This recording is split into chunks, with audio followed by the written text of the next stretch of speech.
Masjid kok digembok? Itu masjid apa warnet? Ada jam-jamnya. Waktu butuh dana pembangunan, masjidnya terkesan milik umat, milik bersama. Waktu masjidnya udah jadi, umatnya dilarang masuk. Cuaks. Kemarin rame ya berita masjid digembok ya. Ini maaf-maaf kata ya, ini bukan satu-satunya masjid yang begini.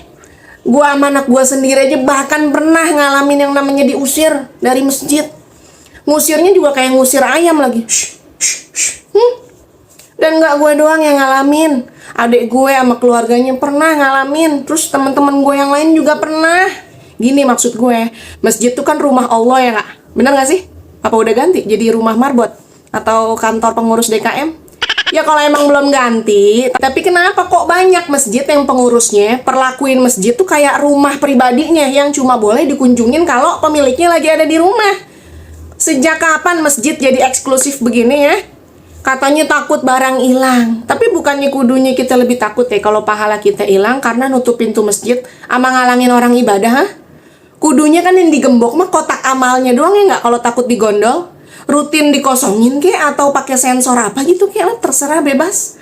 Kalau digembok ini kan repot ya. Orang mau itikaf nggak bisa, orang mau kencing nggak bisa, musafir numpang tidur bentar nggak bisa, terus anak muda yang mau ngaji sendirian di masjid nggak bisa.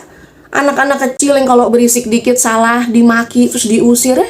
Terus antum nanya lagi, kenapa ya kok masjid sepi ya? Kok jamaahnya itu lagi ya? Kenapa ya anak-anak zaman sekarang tuh susah suruh ke masjid ya? Minta disentil lak-lakannya nih. Apa jadinya coba kalau dulu Rasulullah ngegembok sama bikin jadwal buka tutup masjid ya? Abu Hurairah mungkin nggak bakal jadi ulama.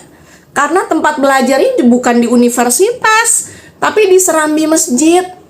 Anak kecil yang berisik dikit langsung dibentak, diusir, yang akhirnya kita kehilangan calon Abu Hurairah masa depan. Kata gue mah jangan heran kalau jamaahnya kabur. Wajar kalau umat sekarang stagnan karena pusatnya aja digembok.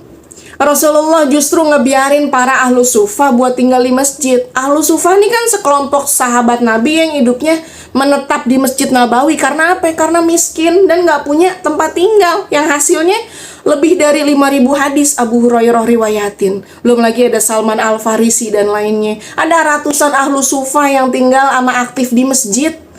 Jadi zaman Nabi itu masjid tuh sebagai pusat dakwah, jadi pusat pendidikan, pusat pengaduan sosial, pusat strategi perang, tempat tinggal orang miskin, apalagi tempat healingnya orang galau, bahkan tempat nongkrongnya para sahabat sambil belajar, bukan cuma buat sholat. Kalau masjid digembok, kita bukan cuma nutup pintunya pak, tapi mutus jalan orang menuju Allah. Kita yang bikin masjid jadi downgrade tau gak? Dari fungsi masjid sebagai pusat peradaban jadi spot sholat 5 waktu. Dari tempat ngebangun umat jadi tempat store kewajiban doang. Masjid tuh tempat pulang ya gak? Bukan digembok tapi dibuka lebar-lebar. Jamaah datang tuh disambut sebagaimana tamu, bukan malah dicurigain mau maling sendal nih dari mukanya nih, dari aura mukanya nih. Ini bikin berisik masjid nih pasti nih anak nih. Ini bikin kotor lantai nih pasti nih nenek-nenek nih. Bukan ngerangkul, malah mukul. Karena masjid megah, kalau tanpa ruh orang-orang di dalamnya yang ngidupin menjadinya kayak apa? Kayak museum. Ya abis gimana? Anak-anak kalau main di masjid kan ada aja yang rusak. Padahal mah tinggal minta ortunya pak buat tanggung jawab kalau rusak ya nggak? Atau kita yang dewasa lah sabar ngedukasi. Karena barang yang rusak mah bisa dibeli lagi, diganti.